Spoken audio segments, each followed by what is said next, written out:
কোটা বৈষম্য আন্দোলনকারীরা নতুন কর্মসূচি ঘোষণা করেছেন। বন্ধুরা, এই নতুন কর্মসূচি ঘোষণার মধ্য দিয়ে কি পরিস্থিতি হতে যাচ্ছে আমাদের দেশে সেটি চিন্তা করতে পারা যায় না, কল্পনা করতে পারা যায় না।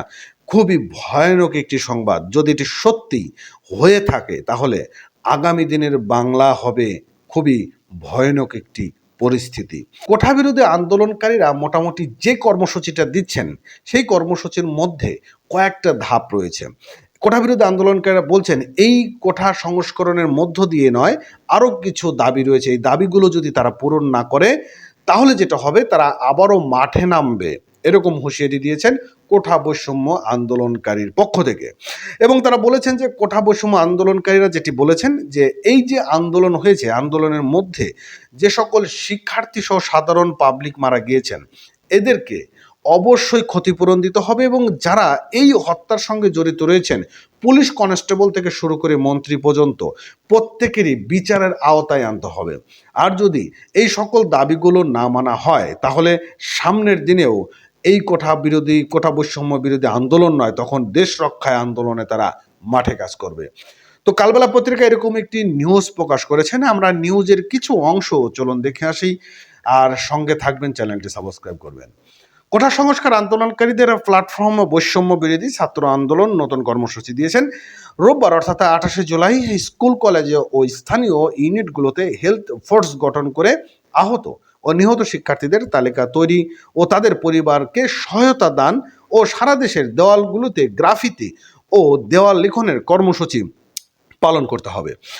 শনিবার 27শে জুলাই রাত 8টায় অনলাইন প্ল্যাটফর্মে এক সংবাদ সম্মেলনে এইসব কর্মসূচি ঘোষণা করেন আন্দোলনকারীরা। অর্থাৎ তারা কয়েকটি বিষয় মাথায় তুলে ধরেছেন যে এই কাজগুলো তো করতেই হবে এবং সামনে যে আরও কর্মসূচি দিয়েছেন সে পর্যন্ত যেতে যেতে কপালের ঘামটা মুছে ফেলুন। যাই হোক, আন্দোলনকারীদের কর্মসূচি ঘোষণা করেন বৈষম্য বিরোধী ছাত্র আন্দোলনের অন্যতম সমন্বয়ক আব্দুল হান্নান মাসুদ এবং এই সময় আরও যুক্ত ছিলেন অন্যতম সমন্বয়ক মাহিন সরকার এবং সমন্বয়ক রিফাত রশিদ।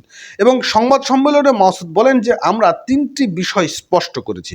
এর আগে 2018 সালে কোটা বাতিলের প্রজ্ঞাপন জারির পর সেটি 6 বছরও টেকেনি।